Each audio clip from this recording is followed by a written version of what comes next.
네, 수업을 시작하겠습니다. 오늘 퀴즈는 잘 보셨나요?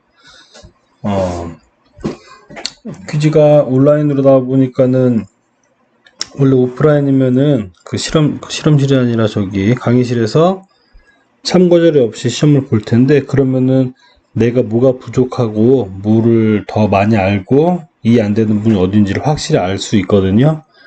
근데 온라인이다 보니까 여러분들이 참고 자료를 많이 아마 보면서 하셨을 거예요. 그래도 반드시 복습을 통해서 좀 내용을 잘 기억해 주셨으면 좋겠습니다. 자, 오늘은 현기성 처리에 대해서 간단히 볼게요. 현기성 처리도 호기성 처리랑 같아요. 어차피 유기물을 제거하는 겁니다, 여러분. 일단 유기물이 있으면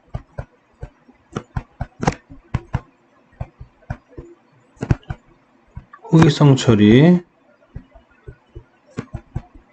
현기성 처리 둘 다 유기물 처리하는 거예요.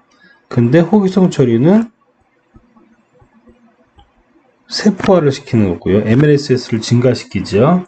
물론 정확히는 VSS를 증가시키는 거고, 이거는 가스화입니다. 메탄가스로 메탄가스를 발생시키는 거예요. 그래서 이거를 수율,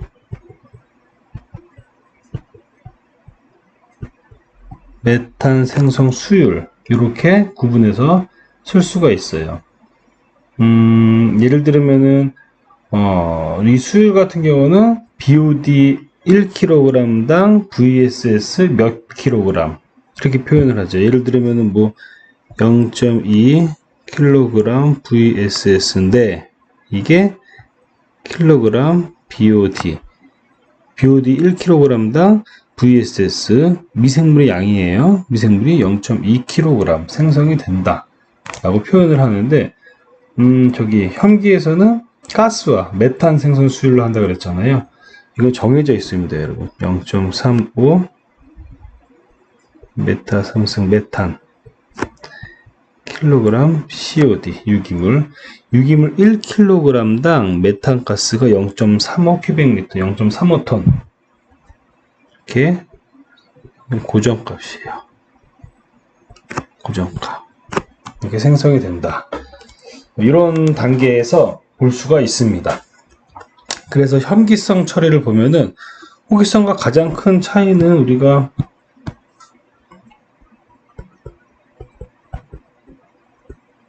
에너지 효율로 볼 수 있어요. 이걸 나누는 게. 왜냐면 호기성 처리에서는 폭기를 시켜야 되잖아요. 산소 공급을 해줘야 되는데 유기물의 농도가 너무 높다 보면은 폭기를 시켜줄 수가 없습니다. 유기물 농도가 낮고 여기는 높은 건데, 그래서 유기물 농도가 매우 높은 경우에는 폭기를 시켜주려면 에너지가 너무 많이 발생하기 때문에 현기성 처리로 가는 거예요, 여러분. 자, 그래서 현기성 처리에서는 유기물의 농도가 높아야 한다. 즉 수만에서 수백 정도로 줄이는 거예요. 호기성은 수백에서 수십 정도로 줄일 거고요. 그래서 유기물 중에서 보면은 탄수화물보다는 단백질, 그리고 단백질보다는 지방이 많을수록 유리하다. 이 유리한 거는 이쪽으로 갈수록 이렇게 이건 빠져도 되겠다. 탄수화물보다 단백질, 단백질보다 지방, 메탄이 생성률이 높다. 메탄 생성률이 높다고 합니다. 지방으로 가면 갈수록.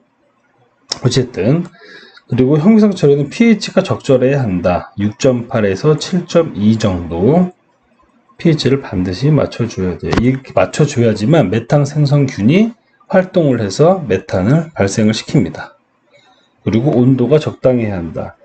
우리가 그 현기성 처리를 할 때 이걸 소화시킨다고 표현을 하거든요. 중온 소화가 있고 고온 소화가 있어요. 중온, 고온. 중온 같은 경우는 36도 전후를 봅니다. 35도에서 36도 정도. 고온은 55도에서 60도 정도. 이게 적당하다고 우리가 표현을 하고 있습니다. 그리고 독성 물질이 없어야 한다. 당연히 미생물로 처리를 하는 거니까 생물학적 처리잖아요, 여러분. 독성을 나타낼 수 있는 중금속 성분이나 이런 것들이 고농도로 있으면은 당연히 안 됩니다. 이건 호기성 처리에서도 마찬가지인 거예요. 그리고 알카리도가 적당해야 한다. 알카리도. 보면은 현기성 1단계 반응에서 유기산이 형성되어서 pH가 떨어지면 2단계 반응이 일어날 수 없다. 좀 뒤에 할 건데 유기산 반응 다음에 유기산균에 의해서 유기산이 생성되고요. 그 다음 메탄 생성균에 의해서 메탄이 생성돼요. 근데 이 유기산 때문에 pH가 떨어지면은 pH 범위가 6.8에서 7.2도 계속 떨어지면은 2단계 즉 메탄을 생성할 수 있는 그 반응이 일어나지가 않습니다, 여러분. 따라서 우리가 산을 소비하는 알카리도가 적당히 존재해서 완충작용을 일으켜야 된다. 여러분, 우리 알카리도 배웠죠, 여러분? 알카리도가 뭐였어요? 산을 중화시키는 정도, 산을 중화시키는 물질의 정도를 CO3 탕양으로 나타낸 거죠. 산을 중화시킨다는 얘기는 뭐예요? 산을 소비한다는 겁니다. 소비한다는 거. 뭐가 있었죠? HCO3- 바이카보네이트, 그리고 카보네이트, 그리고 하이드록사이드. 그죠? 알카리도 유발 물질이죠? 이거 다 여러분들은 다 충분히 기억하고 있을 겁니다. 자, 그래서 알카리도가 적당히 존재해 이 산을 완충시켜야 됩니다. 산이 떨어지는 거를 방지시켜야 되는 거예요. 중화를 시키는 거를. 산을 없애는 거를, 산 중화시킨다는 건 산 소비하는 거죠. 산 소비하는 거를 억제해줘야 됩니다. 그래서 알카리도를 좀 보충해야 되는 일들도 현장에서 많이 발생해요. 자, 어쨌든 이런 과정들이 있는데, 요 다음 장 보면은 처리 과정들이 나올 거예요. 한번 볼게요. 가수분해에서 산생성, 이 산생성에서는 유기산균이, 그리고 산생성에서 메탄 생성 과정에 메탄균이 활동을 한다. 유기산균과 메탄균은 모두 현기성 종속 영양계 미생물이다. 자, 요 그림을 봐도 되고요. 똑같은 거예요. 예를 들면 복잡한 유기물이 뭡니까, 여러분? 고농도겠죠. 아까 우리가 호기성에선 저농도라고 표현했기 때문에 좀 차별화 두려고 고농도라고 썼습니다. 제가 고농도가 복잡한 거예요. 뭐야? 고농도 유기물이 있죠. 첫 번째 뭐라 그랬습니까? 아까 유기산균이 유기산을 만든다 그랬어요.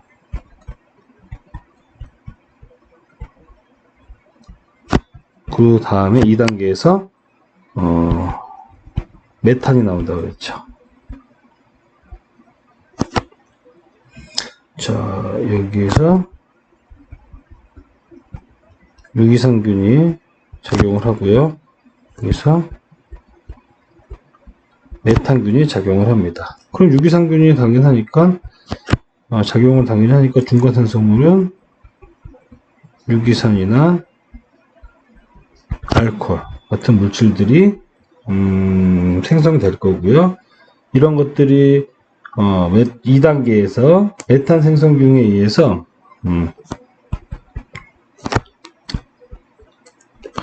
이렇게죠.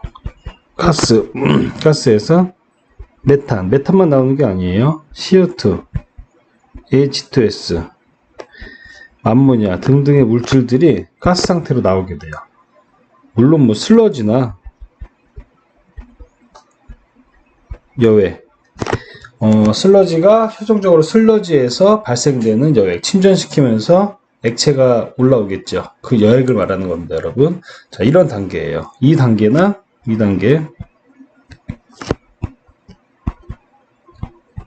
동일한 단계입니다. 동일한 단계. 그래서 가수분해, 첫 번째 산생성, 메탄 생성,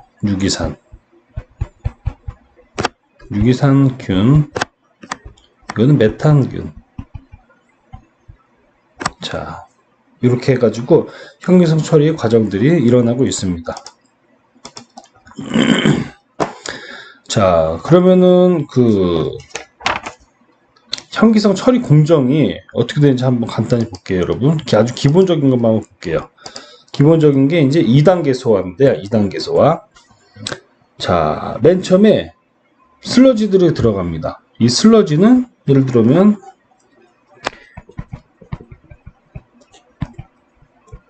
수처리 과정에서 1차, 2차, 침전지에서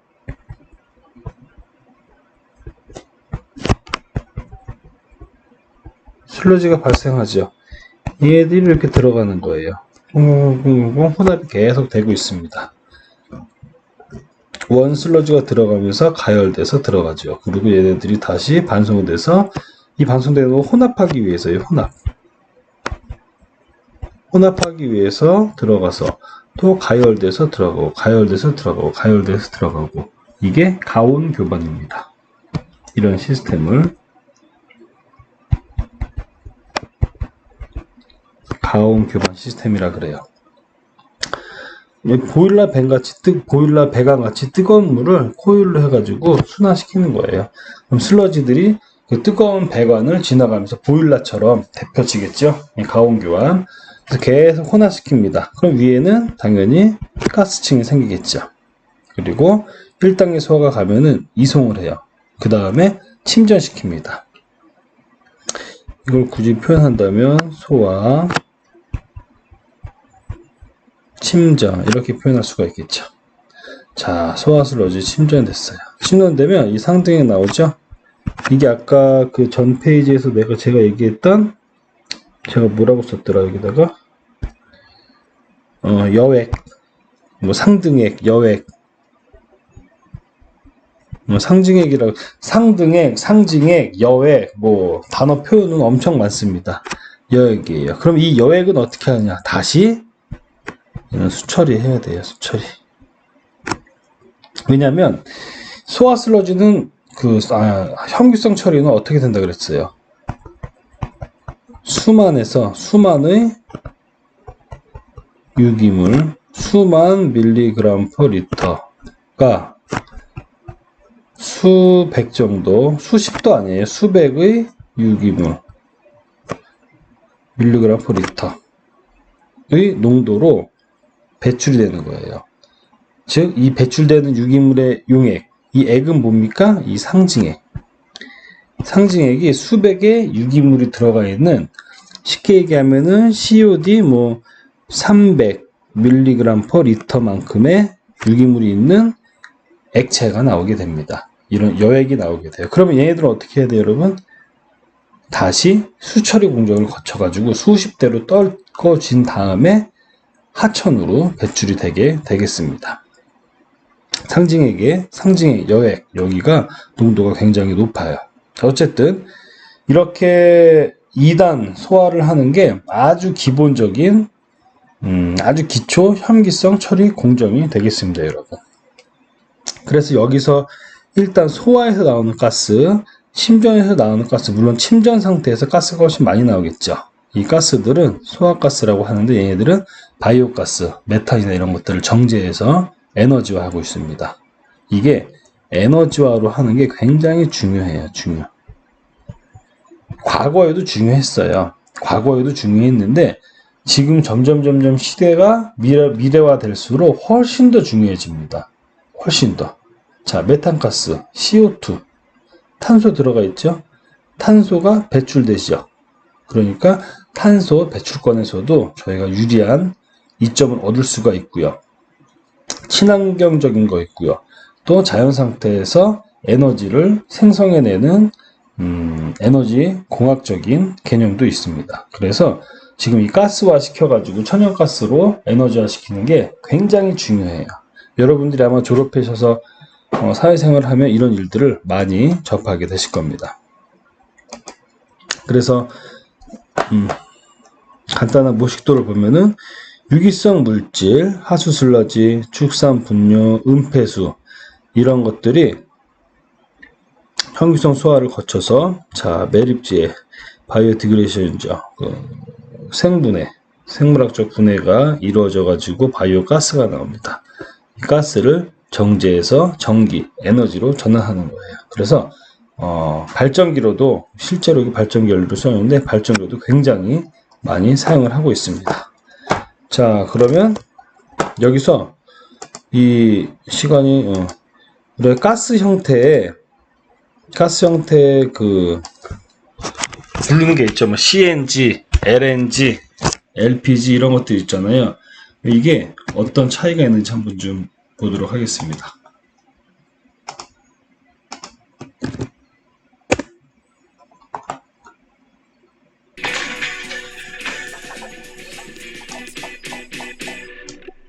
LNG, PNG, LPG, CNG 등을 어디선가 한 번쯤 들어본 적이 있을 텐데 정확히 무슨 차이가 있는지는 잘 모를 겁니다. 이번 영상에서는 헷갈리는 가스의 용어를 정리해 보려고 합니다. 먼저 가스가 뭘까요? 사전을 참고해보면 일반적으로 기체 상태를 의미합니다. 근데 통상적으로는 연료로 사용되는 기체를 가리킬 때 주로 사용하는 용어입니다. 그렇다면 우리 생활에 필요한 도시가스는 무엇일까요? 도시가스란 천연가스, 배관을 통하여 공급되는 석유가스, 나프타 부생가스, 바이오가스 또는 합성천연가스로서 대통령령으로 정하는 것을 말합니다. 이렇듯 도시가스에는 여러 종류가 있으나 우리가 다루고자 하는 내용과 관련한 가스는 바로 천연가스입니다. 천연가스는 천연적으로 지하로부터 발생하는 가스이고 탄화수소를 주성분으로 하는 가연성의 것을 지칭합니다. 참고로 천연가스의 영어 약어는 NG입니다. 영상의 제목을 다시 보면 NG가 많이 보이는데 LNG, PNG, CNG 등은 천연가스를 어떤 방식으로 공급 및 저장했느냐에 따라서 정해집니다. LNG부터 보겠습니다. LNG는 천연가스의 주성분인 메탄을 영하 162도의 초저온에서 냉각해 액체 상태로 만든 것을 의미하고 사용할 때는 액체 상태의 LNG를 기화시켜서 사용합니다. 그리고 PNG는 채굴 지역에서 소비 지역까지 기체 상태의 천연가스를 긴 배관을 통해 전달할 때의 가스를 의미합니다. 근데 뭔가 의아하지 않으신가요? LNG는 왜 번거롭게 액체로 만들었다가 기체로 쓰는 걸까요? 그냥 PNG로 쓰면 될 것 같은데 말입니다. 왜냐하면 액화했을 때의 장점이 있기 때문입니다. 기체 상태의 천연가스를 액화시키면 부피가 무려 600분의 1로 줄어들어서 수송과 저장이 쉬워집니다. 하지만 초저온 상태를 만들기 위해서는 고가의 냉각 과정을 거쳐야 하고 특수 단열 용기가 필요합니다. 이와는 달리 PNG는 배관만 있으면 직접 공급할 수 있으므로 다른 천연가스와 단위당 수송 원가를 비교해봤을 때 매우 저렴한 편입니다. 물론 수송거리가 멀어지면 배관 또한 길게 설치해야 하므로 일정 거리 이상의 경우에는 오히려 LNG가 저렴할 수 있습니다. 따라서 국가마다 지리적 조건과 경제성을 따져서 LNG와 PNG 중 선택해서 쓰고 있습니다. 참고로 우리나라에 도입된 모든 천연가스는 LNG입니다. 왜냐하면 분단 국가라는 특수한 상황 때문인데 이와 관련해 러시아로부터 PNG를 도입하는 방안을 검토 중입니다.